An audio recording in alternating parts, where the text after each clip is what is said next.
Hi there. Thank you so much for joining us today. I'm Marche, the webinar director at Advice Chaser. Before we introduce our guest and get started, I do need to do a little bit of legal housekeeping. Advice Chaser, the host of this webinar, is not a registered investment advisor. We cannot and do not give financial advice. Today's presentation is for educational purposes only and cannot be considered advice for any person's individual situation. Advice Chaser regularly hosts informative webinars, such as this one, featuring a variety of knowledgeable professionals, many of whom are licensed advisors.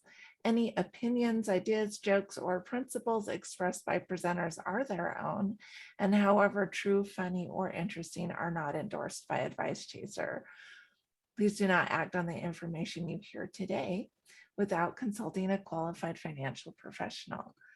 Well, we are thrilled to bring back one of our favorite speakers, and we're going to be speaking on a really great topic today.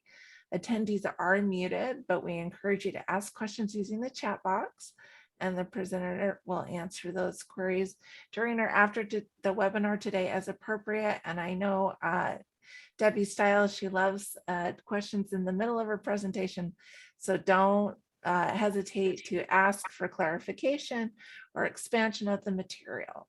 One more thing, we may not have a chance to get to everyone's questions. So if you have a question and we're not able to get to it, go ahead and leave your phone number in the chat as well, and we will reach out to you to address that after the event. So I'd love to introduce you to today's speaker.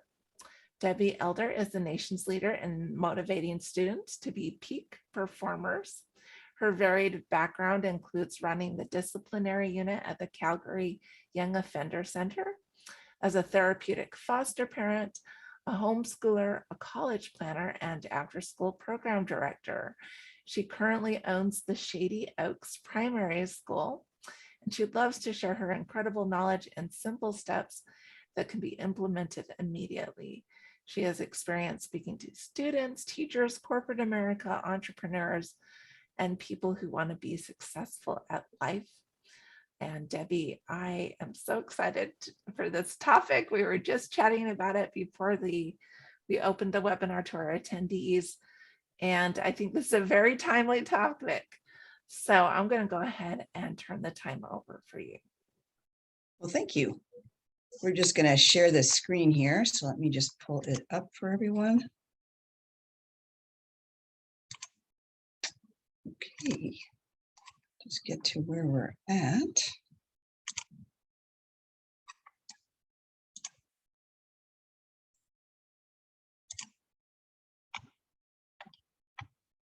Here we go. So we're going to be talking about 5 ways to delegate. Thank you so much for being here. I'm excited. In fact, we are short-staffed at school, so I just explained to my students that I was giving a talk on delegation as I handed them over my substitute that I was delegating my class to. So it happens everywhere. And I think one of the things that allows us to be very effective leaders is that we are great delegators. So if that's not something that you're comfortable doing yet, hopefully by the end of this conversation, you will feel a little bit more comfortable and a little bit more willing to give it a shot. So some of the reasons that people don't delegate is they don't think they have enough time to teach or mentor. And I know from my personal experience that we practice a lot of cross-training here.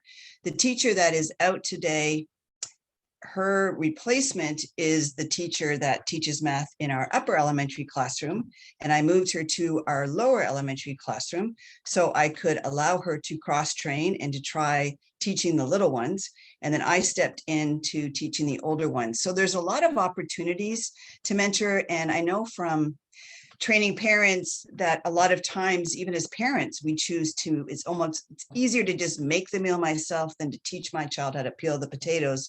But that's the short term. I want you guys to think long term. And I want you to, we're at a great point. It's the beginning of the new year. Make this a goal for 2022, that you're going to spend time to invest not only in your business, but in your people. And the way you do that is by ensuring that you're teaching and mentoring and allowing them to be their best selves. I'm sure many of you are familiar with Gay Hendricks' book, The Big Leap. It's been around for many, many years now. And in Gay's book, he talks about 4 different zones. The first zone is your zone of incompetence. And the second is your zone of competence, then your zone of excellence, and finally your zone of genius. So obviously you don't want to spend any time in your zone of incompetence, right? You want to make sure that, I always say, a smart woman knows what she doesn't know and is able to go, yeah, that's not me, and hand it off to someone else and trust those around you. I like to surround myself with really, really smart people who have skills that I don't have. And I know when I'm hiring, I'm always looking for someone who brings a unique skill set that we don't currently have. Yes, we're all teachers, but what do you do better, differently, and have a strong ability to contribute in an area that we don't have? And that allows them to really form out our team or fill some more seats on our bus, whatever sort of verbiage you like to use. But putting time into investing in your people is probably the best time you can spend. And it allows you then to have that opportunity to delegate to them and to raise their skill level so they become much more important to you and to your business and can really give you back more of what you need. A lot of times people don't want to relinquish control. There's a lot of people who believe that they do the job the best way possible or that nobody could possibly do it as well as them. Let me tell you, we're all replaceable. Just saying. And so being able to replace yourself, especially for the jobs you don't like to do, right? Those are the ones I'm always really quick to delegate. When I first started my business, as many of you are entrepreneurs, we had to wear every single hat there was. And slowly I was able to take those hats off and throw them away, the ones that I don't like to do. And now I'm in my sort of zone of genius. I'm able to concentrate my days doing the things that I like to do for the most part when everybody shows up to work. But I think it's really important. And I encourage you, if you haven't read The Big Leap, to really take a minute, and it is a very quick book, to read through it and start to really evaluate, what are you doing? What are you doing that you're competent at, but really you could hand off to someone else who may even be better at it than you are. And maybe you don't even like it. There's also that zone of excellence is really a zone that you're probably in your job right now. You're probably the best at doing the job you do. You probably make a lot of money doing what you do, but it doesn't give you a sense of flow. It doesn't excite you. It's a means to paying the bills. It's a means to an end. And what Gay Hendricks would encourage you to do is to determine what your genius is. What is your purpose? Why are you here? And to do that and start to increase the amount of time you spend each day in that zone. So in order to do that, you've got to learn how to delegate. So a lot of times people love doing the task themselves, right? And that's where you're stuck in that zone of excellence. And I really want you this year to stretch yourself, to really take some areas that you could really be better at. Get a little uncomfortable. It's really nice to accomplish something new. And I know for me, if I get comfortable, I get bored. And when I get bored, I start to make, silly mistakes, or I get complacent. And things don't seem to work as well for me. And I know if you're an entrepreneur, you got to surround yourself with people who will push you, who will hold you accountable, who believe enough in you to go, you know what, you can do this. And I'm going to help you, and read this book. And I like to exchange ideas and book titles. And I'm in a book club right now with a gentleman that we meet for lunch once a week. And we talk about implementing the different things we've read in the business books that we've had access to. And it's really kind of fun. And we kind of challenge each other, and we're seeing great results. And so really, if you can look at ways to stretch yourself, and the way you do that is you've got to have someone to delegate the tasks you're currently doing too. Another sort of reason people don't delegate is they don't trust others to accomplish the job or the task. And I can tell you, as a leader and an owner, when something doesn't happen on my campus, do you know who I look at? The person I see in the mirror, because somehow I have not done my job correctly. And I say that because maybe I didn't communicate it clearly enough to the person. Maybe I gave the task to the wrong person. Maybe I didn't take the time to train them to get them to a level of excellence that would allow them to step in and do the task. And the other reason why the only person I can really hold accountable is the one I see in the mirror is because I can't change anybody else but me. And sometimes I'm a tough cookie to change. So I got to stick working on who I'm working on. But I think being willing as a leader to take that responsibility can really help you to clarify when you're giving instructions and when you're laying out expectations. And I always like to have the recipient say them back to me. So tell me what you heard, so I make sure that I was clear in my explanation. And it's a great opportunity to clarify and to answer any questions they might have. And then don't make the mistake of not checking in with them. Have some benchmarks where you can ensure that they're actually on the right track and they haven't gone rogue on you, and maybe they've misunderstood a concept and have taken it in a direction that you had no intention for that project to go. So being able to be very clear on what it is you want, what the end result is. Now, you don't want to be a micromanager where you're telling them every step along the way. So that's why you got to have a lot of clarity on where you want them to get to. And then you really want them to use their genius to figure out a path to get there that works for them. And I think allowing that to happen and then giving them the opportunity to demonstrate that they are trustworthy really will allow them to accomplish the tasks. Sometimes reasons people don't delegate is monetarily, it seems to be too costly. And again, I think you have to weigh. I know there's different budgeting constraints. I know for me, when I'm adding students, there's a tipping point where I cannot add another teacher without losing money. And you've got to know what your tipping points are. You've got to know what revenue you need to bring in to allow you to expand. But if you're going to keep doing everything yourself, there's no growth there. There's no room for expansion because you're just one person. If you've got a team, you can accomplish a whole lot more, which will allow you to grow your business. And then lastly, fear of failure is another reason why people don't delegate. And I think that that's something that is real. I think there is some fear there that others will fail them or that the project won't work because you're not the one doing it. And that's where initially where I talked about being able to put time aside in 2022 to identify people, excuse me, in your organization who you feel are ready to take the next step to really, man up and really help you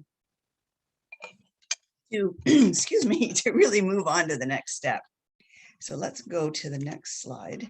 And reasons to delegate, why it matters. What are the benefits of using delegation? So it frees up your time, as I mentioned, to get into that zone of genius and to really concentrate on the purpose and the gifts and the reason you're here on this earth. What do you bring to us? And I personally don't want to miss out on your gifts. And so I hope that you're going to put some time into, if you haven't already determined what they are, that's the first step, right? Figure out what your gifts are, what your purpose is, and then pour into it. Do whatever you need to do. Take classes, learn about it, explore it, try different things. And when you free up time for organizing relationships and really important things, you can really grow your business. I know for me, because of the pandemic, I had a lot of trouble hiring a teacher, which forced me to be in the classroom last semester. And all of these things that we're talking about right here, building relationships, networking, getting out of the community and speaking, and all the ways that I've used in the past to build my business, I was unable to do because I had to be in the classroom. I had to work in my business instead of on my business. If you're not delegating, you lose that opportunity. And folks, I really want you to encourage you to really start to work on your business because that's where the growth happens. Another thing we can talk about is developing important leadership skills, not only in yourself, but as I mentioned, in your team. Because, and I'm sure all of you guys have this, but I have a "What if I get hit by a bus" book, right? And that book is to allow, if something happens to me, I have employees. I'm responsible for people's livelihoods. I need to make sure that what I do is written down, documented, so somebody could come in and run this in my absence. And so it's also something that you need if you're thinking long-term strategic exit plan on how you're going to be able to hand your business off to the person who's purchasing it from you. So if you've not worked on your sort of policies, procedures, standing operating procedures, your SOPs, I strongly encourage you to make sure you've got that down, even to the minutia, even the things that you think, oh, surely they know to do that. Don't assume any of that.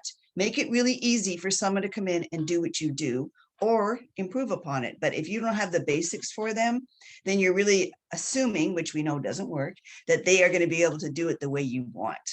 It also lowers a lot of stress. When you're doing And what I mentioned earlier, if you're in flow, that what flow means, if you're not familiar with that term, is that it feels like 30 minutes has passed and it's been 3 hours. That's in your flow. You were doing something that you absolutely loved, that is in your competency level, that allows you to just flourish and be so incredibly productive and happy. And it doesn't feel like work. You're just doing what you love. And so being able to identify that, and then can you imagine how do you feel if 80% of what you did at work was something that brought you true joy? So I really want you to see if you can get yourself, I'm going to help you with a goal this year. See if you can't get yourself to doing 80% daily of what you truly love that allows you to stay in business and help to delegate the others. It increases productivity, right? If you're doing what you love, and we've seen this, there's been so many studies recently on productivity from people who have had to work from home and are realizing that they're just more productive than they were at the office, which is phenomenal. So many people are really seeing that they can really be, when they're in their room, when they're quiet, they can really be productive. We are getting ready to do a social studies project here at school. And the project is to study the 5 regions of the United States. Each group will have one region, and their goal is to convince 8 community members that now that COVID has hit and everybody's working from home, you can come move to our region. And they have to convince and persuade this panel to come move to their region because they have great access through possibly airports and highways, and that they have great cost of living, and there's so many fun things to do. And we've given them a whole rubric of things that they can look into, because we've seen it over the last 18 months, and we've proven it that we can be so productive when we are having a little bit more control over what we like to do and how we like to do it. Working in a cubicle, I know for me, was never been any way for me to be productive. I really like to close my door and hunker down and really think about what I'm doing. But then I also like to be able to step out and talk to people and brainstorm. So having that balance, and we can have that through virtual and or in person. So it really does help to increase our productivity. In addition to that, it empowers our teams and our professionals to use their expertise, as we were talking about. Once you can identify, and I've asked my staff recently, we had a meeting at the beginning of this month, so this week, to talk about what are your areas of expertise? What do you feel is your zone of genius, and how can we better tap into that? Because if something you're doing currently you don't feel really is serving anyone because it's not really something you're very good at, I want to know, and I'll either train you or I will help you identify someone who can take that, or you can switch, right? You can swap, you can help each other out. We really try to really look at what's working and be really reflective. So that's another thing that we have really encouraged our students to do. We do reflective journal at the end of each day, and their request from me is that they identify 2 things that went really well today that they want to make sure they take into tomorrow and the next day.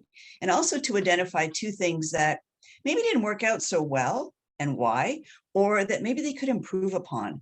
And I'm telling you, we've got 3rd graders coming up with such insightful self-awareness. It's really quite fascinating to watch. And if you're not doing that, if you're not taking time to ask the questions, why am I doing this? Or is really this the best and most efficient way to complete this task? Well, I think it's time to do that. And what better time than the beginning of a new year, where we're all sort of jazzed and willing to make some changes and tackle the next challenges. So take some time and reflect and just get still and quiet and think about, what do I want for my position, for my leadership role, for my staff, for those that I serve, and how is the best way to get there? And am I really using all of the advantages that I have?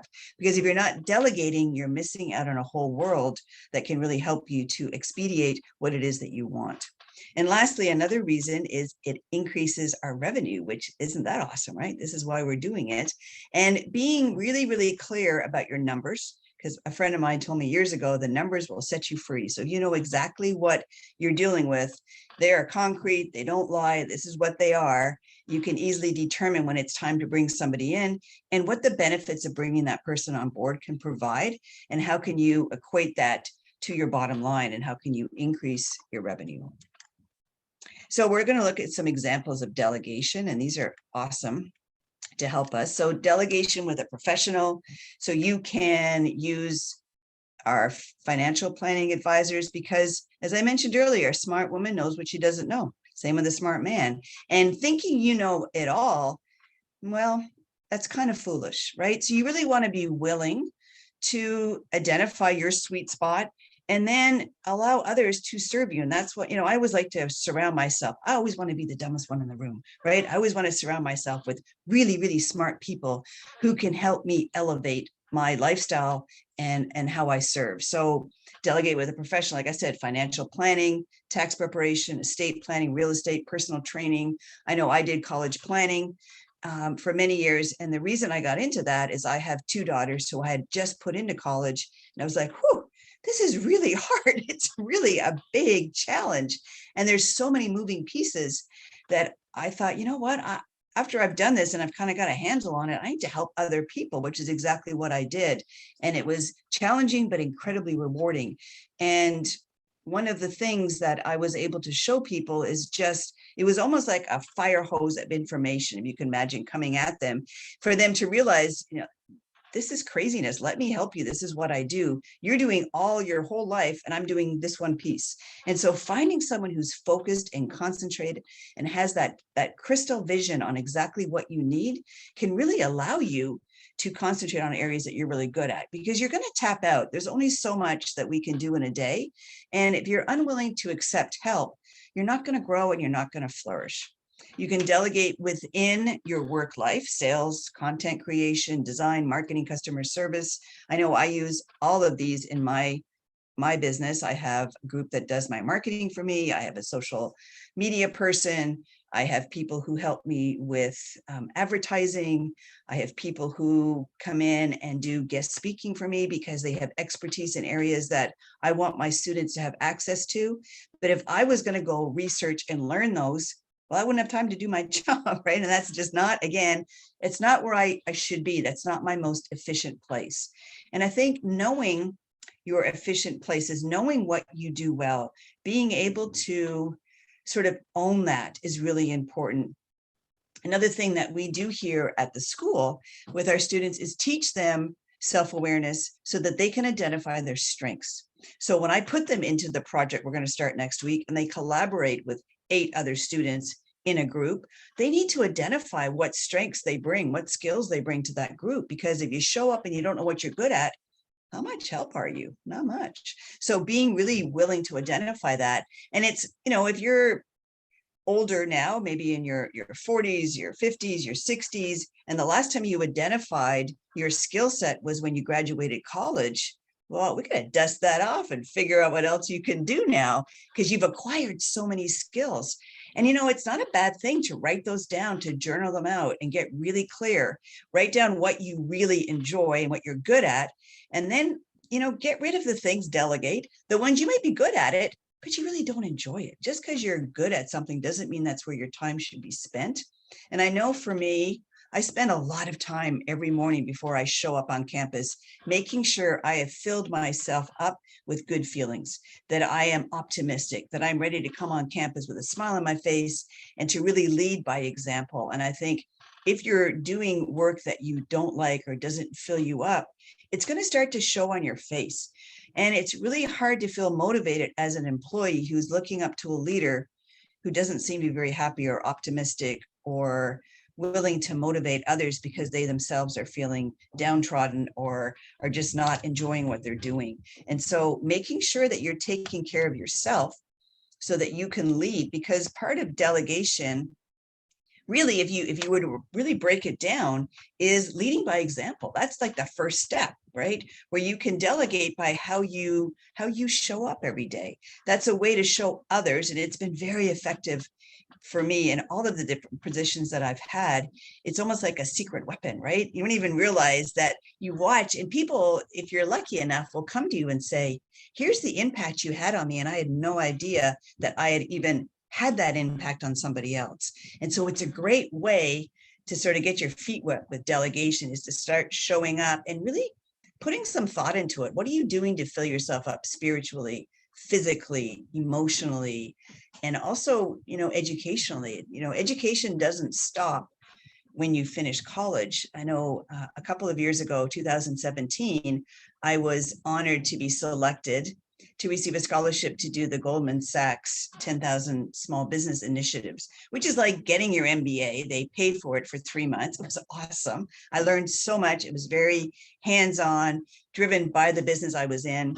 And so I talked to my students because I wanted them to know, hey, this old lady's going back to school. And one of my first graders said to me, Mrs. Elder, I just can't wrap my head around you going back to school.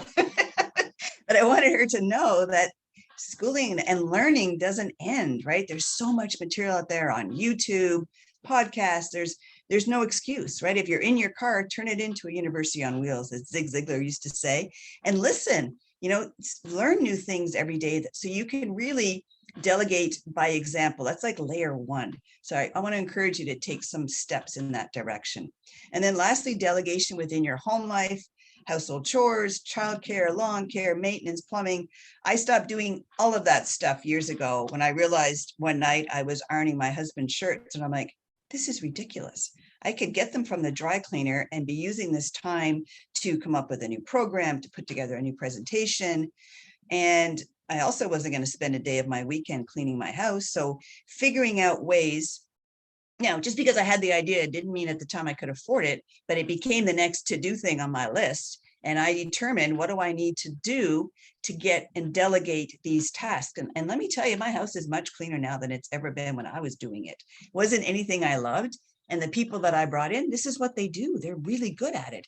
The people that do our lawn, I live in Texas, it's hot here. When I lived in Canada, I didn't mind cutting the grass, but it's, so again, figuring out what's not serving you and being willing to hand it over to the experts that can do it and do it better. So number one, I'm going to identify an area to delegate. Things you want to avoid doing on your own. Things that, again, maybe you're incompetent at or just competent and somebody else is really good at it. My assistants are phenomenally well organized and detailed orientated, and I'm more of a big picture thinker. So I get the idea and I just hand it to them and then they back it all up and work out all the details. They're brilliant at it. And then they come and I get to execute it. So I hand off the stuff that I know I'm not very good at and I don't enjoy. So sometimes, like I do, I lack the expertise that is necessary, and being willing to know that. I know when I was younger, I thought I could do it all, silly woman, right? But then I'm realizing that I'm not all that in a bag of chips in every area, right? So I've got to go find somebody else who has that opportunity to help me and to provide me their expertise. And oftentimes, I know people are concerned about costs, but I can't tell you how many services I barter. So think about, what do you have to offer? And I know my blog is written by an incredibly good content writer, and we exchange services. There's no money that's exchanged. There's a lot of energy exchanged back and forth. And I feel that it's a very fair and equitable bartering system that we have in place. And it serves us both very well. And we've dipped into each other's pool of expertise. And so think about, what do you have to offer that you could barter with, which would allow you to serve others and them to serve you. Maybe your time could be spent elsewhere better, right? Maybe it's, again, like having me work out the minutia, the details is hard, and I'm slow at it and I miss things. And I'm not a very good worst case scenario person. I tend to live in the Pollyanna, it's going to be fine. So when that stuff happens, I could get caught off guard. So I always have one or two people around me who are, the Debbie Downers perhaps, but they are coming up with the things that we need to be aware of. And I know myself, I tend to not go there, probably for, I don't know, maybe it's some self-preservation. I always think everything's going to work out. And luckily, 90% of the time it does for me. But it's also good to have those people to say, you just might want to think about this in case. And then maybe somebody else can do it better, more efficiently, at less cost than doing it yourself. So those are really good areas to identify of why you want to delegate. And then you got to get the right people. We talked earlier about getting the right people on the seat on the bus, right? So just because you've got a great team doesn't mean you've got them slotted in the right areas. And so I would encourage you to take some time and really dissect what the skill levels are of the team members that you currently have, and are you using their expertise the best you could? Are you using their skill set? I know when I worked at the Young Offender Center up in Calgary, I was given the role of the labor relations coordinator, which is a young 24-year-old woman. It was a pretty cool job. And really what it was is my job was to keep the peace between union, management, staff union. So I got all the dirt that was going on in the jail. That's what I got, right? Everybody came to me with issues, which was kind of entertaining and fun. But what I really learned is not everybody thought like me, which was fascinating. So one example I can tell you is one of the employees had been very, I don't know, ambitious, and was starting to take, okay, this was a long time ago, a correspondence course, and had to get the work and write it out and send it back in. And she had accomplished the task. And when it came time for her review, it was not mentioned on her review anywhere. And she came to me to lodge a complaint against her manager. And I listened to her, and I said, wow, I can see why you're upset. I said, did you let your manager know that you were working on this course and had completed it? And her face just fell. And she's like, no, I never told him. I said, well, so you've got to make sure that you're keeping up with what your staff are involved in. And if that's an expectation, which I know it is for me, that they inform me of those things, and they also let me know what it is you want to be trained in next. I expect them to be ambitious. I expect them to want to grow in their profession. Yesterday, one of my staff asked me to help a friend of theirs ask for a raise. And I'm like, absolutely. And their thought was to just go to their boss and say, I got some things coming up in my life, and I need a raise. I said, well, you might have a better chance of getting that raise if you can identify growth that you've had, if you can identify things that you could do in addition. I had a person who took care of my pets many, many years ago, and decided that they were going to raise their prices. So the next time I called when I was getting ready to go on vacation, I said, I'd like to hire you. And this person informed me that the prices had gone up. And I said, oh, and how are you going to service me more now that you're charging me more? And they're like, oh, there's no increase in service. I just decided I need more money. Like, well, then our relationship is over. So I think really identifying and helping people to themselves identify what it is they do and how could they improve, right? So make sure you have the right people, the right personality. If you're asking someone to be a greeter in your business and they're not really a people person, it's probably not a good fit, right? Make sure they're complementary and the personality fits. I had the opportunity to interview a person for a teaching position on Friday, the 31st of December, which was awesome. And I explained to that person that the decision to hire is not just mine. The next step in our process here is that you have to meet and speak with all of my staff. And if they don't like you, or you don't like them, or you don't feel us meshing together, or they think you're weird, or they think whatever they think, I'm not bringing you on board unless there's a true matching of personalities, people's styles, ways to accomplish that. We really believe in the same core vision, core goals, and that where values are shared. And then you have someone that you can start to match up with. So don't compromise that, or don't allow yourself to make decisions just because you're in a panic, or just because something has happened. I'm sure you, as I do, I have a drawer full of resumes at all time. I will meet and interview anyone who's looking for a job, whether I have something available or not. I think it's advantageous for the interviewee to have a chance to go through that process. And I think it's well worth my time to have a Rolodex of people that when and if my need opens up, that I have someone I can go to. Because this last fall, having me in the classroom because I didn't have a teacher, there just seemed to be nobody to hire, and my list of people had dried up.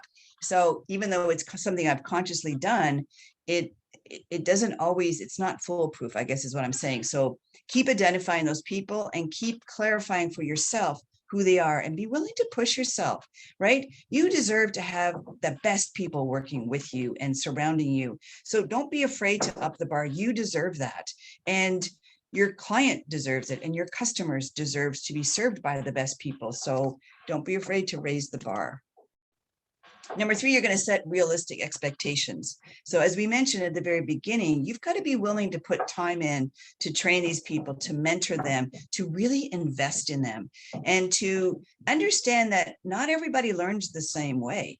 So just because one person you trained was very happy to have a Zoom call once a week doesn't mean the next person is going to be as willing to learn that way. So we really need to take some time initially to take an inventory with them, to talk to them. If you need help determining people's learning styles, that's something I'm more than willing to help you identify, and feel free to reach out to me at any time. But I think putting the time in initially to determine that, even things as how you run your staff trainings, your staff meetings, if what you're doing is not meeting the mark, if you're assuming that everyone is enjoying the staff trainings or the next monthly meeting, you might be fooling yourself. Take some time to find out that the time that they're spending with you is truly advancing what they're doing for you. There's nothing worse than going to a meeting where there is no agenda, where people don't feel like they've gained anything from it.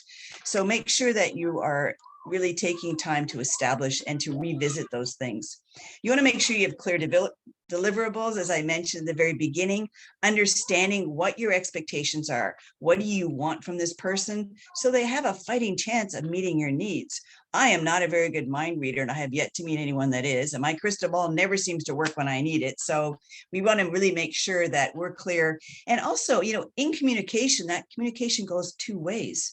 So you need to make sure that if you're the person who's being delegated to, that you're asking the right questions. You got to put some thought into it. You've got to sort of think through the steps, think down the road, and come back with some really good questions for the persons that tasking you with yet another job that they'd like you to do. And then be aware of your time constraints. If you're giving a job to someone and they think they have much more time than you have available, or the reverse, it's kind of a setup for failure. And you want to set up the people you delegate to be successful, right? You want to make sure that you equip them not only with the knowledge, but also with the proper tools to get done what you need. So if they're going to need special equipment, or a separate office, or a quiet place to work, or whatever it is that they need, make sure that you're providing that for them. Otherwise, that's a setup again. So let go of what doesn't matter. And this is hard, right? Sometimes we just want to hold on to stuff because we want to hold on to it. So this is time to, put your big girl pants on and make sure that you're really clear on your why, because I think that really helps us to get clarity on what we're doing. So take time to revisit, why do you do what you do? What are you good at? What do you bring to the table? And once you can determine and nail down that why, then you're able to really let go of the things that don't matter, right? Process doesn't matter as much as the product. I know here on our campus, I don't really care if you do your work lying on your belly on the rug, sitting at a desk. Maybe you want to be on the tire swing. Maybe you want to sit on the couch, as long as you get it done, right? So this speaks to me a little bit about micromanaging. And if you're going to delegate and then micromanage, you're not going to be very popular, and you're not going to have many people raising their hands to want to help you out. So you really got to trust the person and do your due diligence, do your work, make sure you have handed off the task to the right person, and then let them go do their brilliance. If you are going to accept that they're brilliant and then tell them everything to do along the way, they're going to turn back to you and go, you know what? Why don't you just do it yourself? You seem to have this all figured out. So allow them to shine in the areas that they shine. Small mistakes are expected when people are learning. Believe me, as an educator, that tells me that you're really trying. If you're not making a mistake, you're not trying hard enough. And I think that attitude has really helped me as a leader to be willing to allow my staff to come up with ideas that are not very good, or at least to brainstorm and to feel comfortable enough to have those conversations. And Simon Sinek, if you're not familiar with him, I suggest you Google him. Sinek, S-I-N-E-K. He's brilliant. He talks about why, but he also talks about, as a leader, leaders should speak last. Because here's a mistake that commonly happens in boardrooms. The CEO walks in, sits down at the boardroom, he goes, guys, I got a great idea. Let me tell you what it is. What do y'all think of that idea? They're like, well, if the big boss just said it's a great idea, then I guess it's a great idea, boss. Instead, what you might want to consider is walking in and saying, we have this situation, or I want to increase productivity in this area. What do you all think we could do? What are your ideas? how do you think we can handle this? And listen, no facial expressions, don't nod or none of that. You just listen. And then you gather all their great information, and then you speak last and make a decision on how the company is going to move forward. So don't cut off your nose to spite your face, right? If you're going to walk in and tell them what the decision already is, well, they're not going to invest in really brainstorming with you or trying to come up with their other ideas, because it doesn't sound like you're even open to having that type of discussion. So be very careful with the languaging that you use, and then the way by which you handle yourself after you've asked for their input. And avoid, like we mentioned, micromanaging. Nobody wants to be micromanaged. If you're going to allow people to show you their genius, let them do it their way. They want to wear that unicorn hat to work because that allows them to think better. Then let them do it, right? Let them do what they need. Be accommodating within reason. Be willing to listen. And, one of my staff currently teaches PE, and she's just thrilled that I've allowed her to wear PE clothes all day. She's like, this is the best job ever. I'm like, well, she's comfortable. She's outside running with the kids. I've seen a big increase in her ability to play with the kids and really get in there and have fun with them. It's a win-win-win-win-win, right? Who would have thought? So little things like that when you're managing people, it's not always about being able to give them a raise. There's so many ways that you can really sustain the staff that you have, encourage them, keep them happy by really appreciating them and being specific with your appreciation.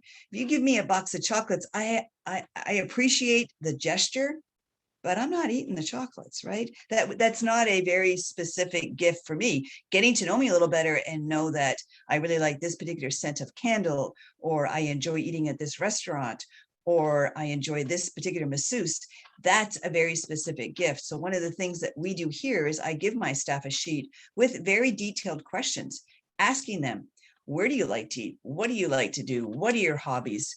What are some things that make you feel special and really appreciated, and that give you an opportunity to feel gratitude and to know that we really like having you here and what you do?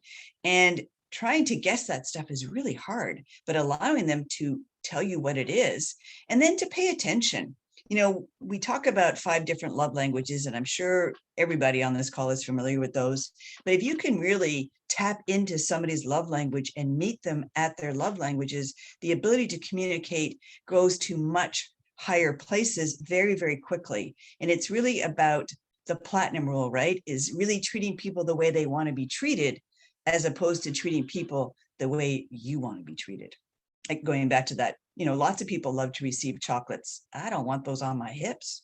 So I don't want anything to do with chocolate. So just be cognizant of that. It'll really help you, because when you're delegating, it's an exchange of power, and it's an opportunity to really build the staff up that you have. So you want to make sure when the delegation has gone well and they've come back to you with the job and it's exactly what you wanted, that you are hitting their love language, that you are appreciating them in a way that they can hear it, that they really feel filled up. Now, it may be that you have $1,000 bonus you're going to give them for doing a great job, but most business owners, especially after this pandemic, don't have that kind of money lying around. So be creative. Be thinking about different ways. I know I've done appreciation marketing and gratitude marketing, even out in the business world, and really protecting the golden goose, which is the clients you currently have. So many of us business owners are rushing out to our red zone. If you've ever read Blue Ocean Strategy, what the authors are telling you in that book is to stay with people who know and love you.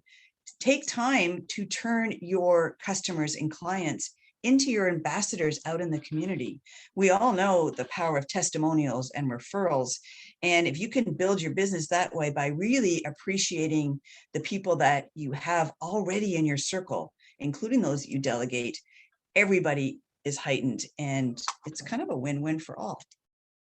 So be communicative and give lots of really, really solid feedback.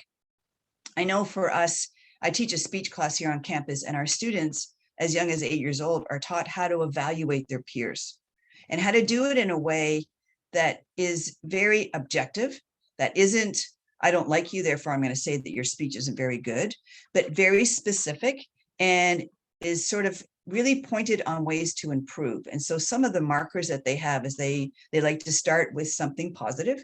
Today I noticed and I enjoyed and what I saw. They want to speak about growth and improvement from the last time you were up at the podium. They want to give them something to work on, because what they have learned and observed and experienced is they put a lot of work into putting a presentation together, and then one of their peers says, yeah, that was great, I loved it. And you're like, what, that's it? You no way I can improve? You're not going to give me any feedback? I put 2 weeks into preparing this and you're going to give me a drive-by attaboy? Get back up here. I want more, right? You want some feedback. And so being able to deliver that feedback in a way where it's actually heard, using irrefutable evidence, speaking not about opinion, but about what you observed. So if somebody has really good eye contact, if somebody delivers ahead of schedule under budget, oh my gosh, those are really important things that you want to make sure that you are addressing, and you're addressing in a very timely fashion. You want to check in, don't micromanage, but check in. As I mentioned earlier, you want to have those benchmarks that you are evaluating and looking into. And it's also good, I know when I was younger and had been given jobs or even assignments from teachers, think about the first time you went into college and your high school teacher wasn't there checking your homework every night. And if you're like me, okay, being in true transparency, I didn't do anything for the first few weeks of school. I didn't do anything until midterms because I was very immature and nobody checked my work. And I'm like, oh, I love college. This is so fun. And then all of a sudden I got caught. Well, if there had been some benchmarks, if my professors had said, this is due middle of September, this is due at the end of September, I probably wouldn't have been caught like that. So being able to give them benchmarks that you can go back and talk about and really listen to any challenges they had. Maybe there is a tool now that they need that they didn't have, or maybe they recognized some problems that they need your expertise on, or your leverage, or your ability to get them what they want and are going to be able to finish the job on time is worth listening to. And if you're not approachable, if they don't feel they can knock on your door and ask for these things, that's only hurting you, your business, and their ability to meet your deadlines. So analyze your deliverables together so they can meet expectations and how they can be improved. Don't be afraid to give suggestions. That's very different than micromanaging, because you have some expertise, you are valued and you are respected. And remember, part of what you're doing is you're instructing, you're teaching, you're mentoring these people to rise up within their own level to get to the next part of the ladder they're trying to raise up to, right? We always want to get people ready to replace us, right? That's my goal, is to get somebody who can take over this school so I can retire. That's my exit strategy. I get somebody can come in here and do what I do exactly how I want it. No, I'm just kidding. But do what I do and sort of maintain the business. And have a consistent follow-up process. I know anytime we do an event on our campus, we have an event form that we fill out, and it's very, very detailed. And I cannot tell you how many hours of time that has saved us. So one of the events we do is we have a grandparents' day, and I am down to, I know how many ginger snaps to buy and exactly how much lemonade to make. That's pretty cool, right? So there's no guessing anymore. We're just very strategic about what it is we're doing and what works and what doesn't work. And our feelings don't get hurt when something doesn't work out. We just make note of it and we learn from it, and we don't make the same mistakes again. It's okay to make mistakes. Absolutely. As we mentioned earlier, that shows me you're trying, you're thinking, you're challenging yourself. But making the same mistake over and over again, not so good, right? You want to make sure you're making new mistakes all the time. So if you have any questions, I don't know if anything came in, Marche, that people want to ask or comment. Yes, I have a list here. Absolutely. So this is a big one, especially during this time of just in general. What if you are short-staffed and you cannot find people necessarily to delegate to? A great question. And I know we had to get very, very creative this past fall. And again, this week, because we couldn't be any more short-staffed than we are right now. And it's really forced us, which is kind of cool, to sit down and look at things very differently. And I have to tell you, some of my best changes and ways I do what I do has come out of adversity. So COVID is a great example. We had to set up our school, because we stayed open. We had to set up our school very differently. So we had 3 self-contained pods that held students. And we used to have one place to drop your child off and one place to pick your child up.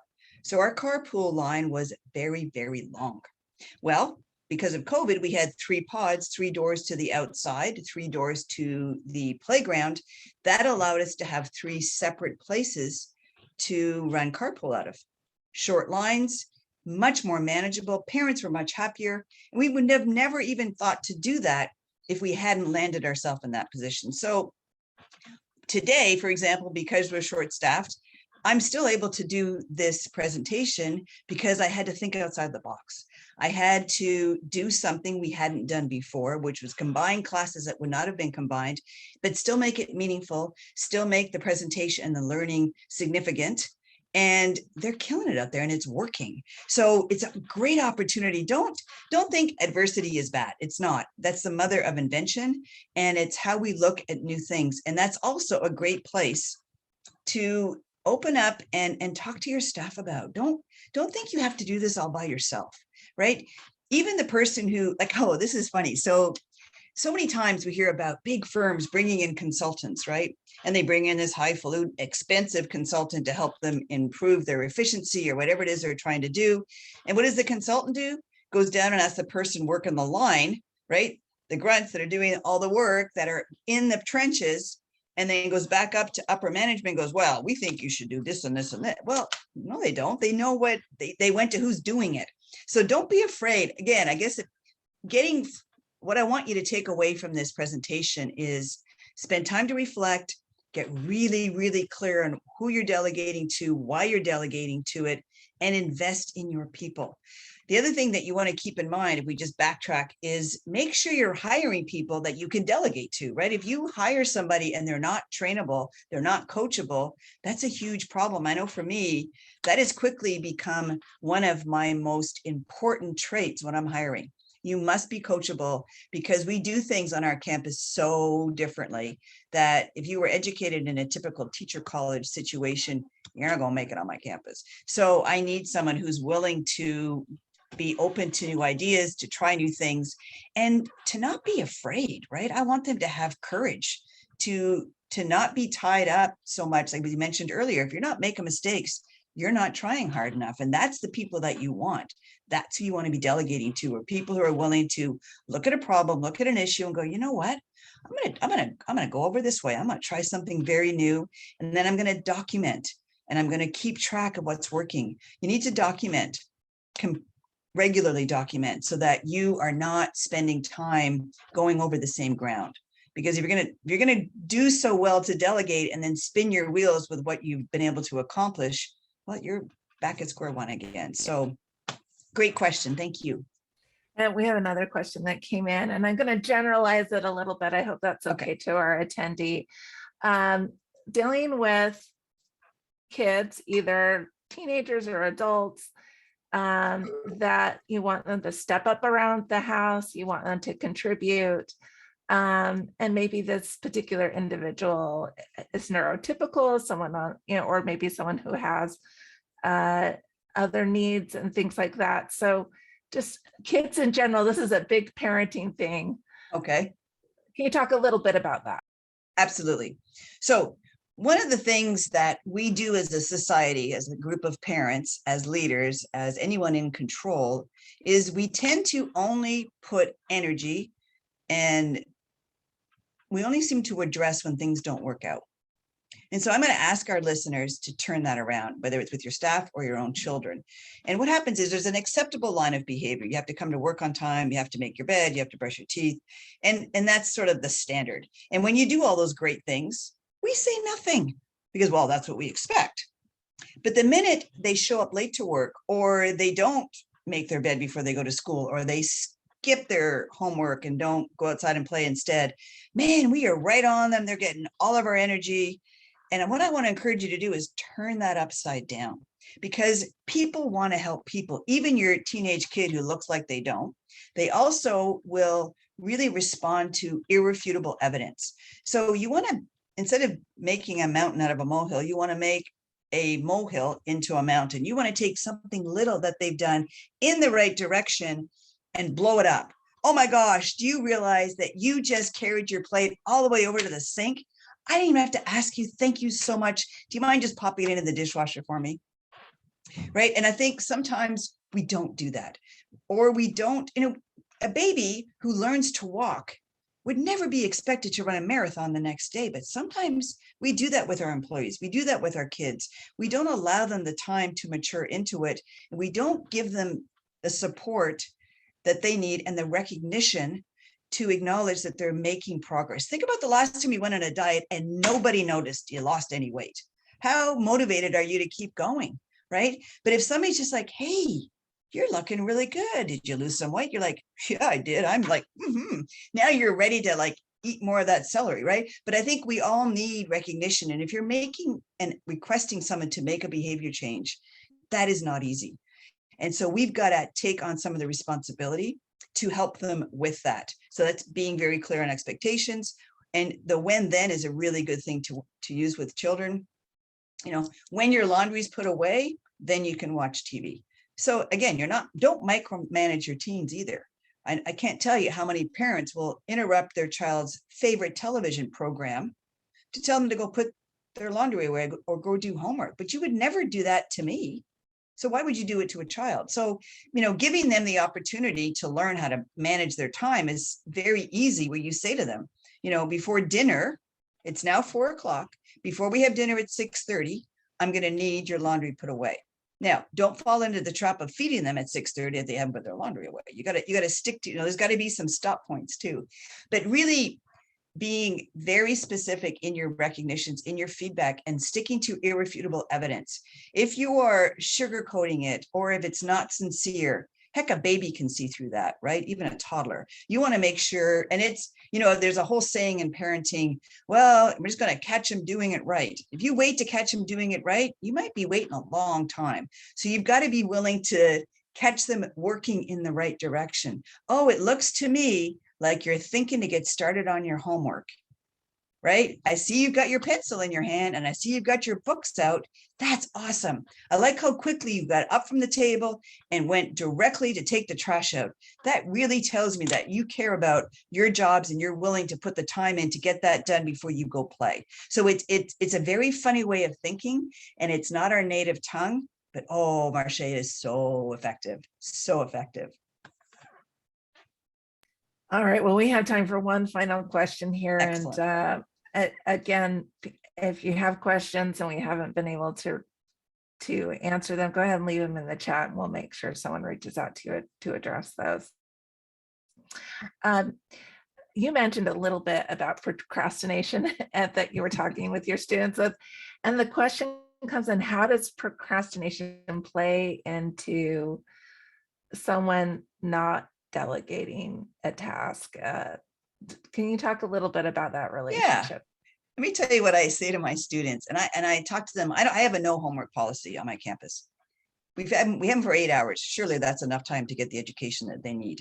However, I also understand procrastination, and I understand that sometimes we come to work or school and we don't really feel like doing anything, and I'm okay with that. And I tell my students, if you see me walking around spot washing walls, one of two things is going on. I either have a job in my office that I should do, but I don't want to do it, so I'm procrastinating, or I'm working on a presentation. I just need to walk and think. Typically, it's the first one, though. So I tell them, I get it. I get it. You've just putting off. I said, but here's the deal. I know when I go home, I've got to do what I procrastinated and didn't do all day. So it's the same with you and your homework. If you didn't choose to do it at school, you're choosing to take it home. I'm not giving you homework. You've made that choice. And I think with delegation, because of the fear, we procrastinate delegating and we kind of don't do it, because typically anytime I find with people, anytime their behavior changes or they do something out of the ordinary, and that's the question I ask myself, what are you afraid of? And oftentimes procrastination is sort of cloaked in fear. And so if you can really think and identify what you're afraid of and then address that fear and give, maybe start small with delegation. Delegate things that maybe are not that important to you, and just sort of work your way into it, right? It's a behavioral change if that's not something you're comfortable with doing in the past. And it's also, I know for me, when I'm trying to make changes, I start with things that I'm like, meh, If it doesn't work, so that I can build up that resilience or build up that confidence that, hey, maybe this isn't so bad. I kind of like coming home and my whole house is spick and span and all cleaned. That was worth the money I paid to have it done. I like this delegation. What other jobs do I do on my list here that I don't really like? And I think procrastination, start with stuff you don't like to do. And the procrastination will easily slip away because you'll prove to yourself, this is not so bad. So get out there and delegate. 2022, it's the year. Thank you so much. We really appreciate all that you've talked about today, and we do need to close things out. If you can pop me to the next slide there, Debbie. Thank you. I'll just have you finish, be my slide person for the rest of this. Absolutely. So we want to thank Debbie and the organizations that have made this possible. Here at Advice Chaser, we're all about helping you find a financial advisor who's a great fit for you, your life, and your financial questions. All you have to do is go to advicechaser.com and find out more by going to clicking on the link to find an advisor. Every one of our advisor partners has committed to offer a free initial consultation to anyone we introduce them to. Well, once again, from Advice Chaser, thank you so much for coming. And we'll see everyone at another webinar soon. And thank you. Oh, we got some thank yous in the comments. So thank you, everyone. Thank you. Bye-bye, everyone. Bye.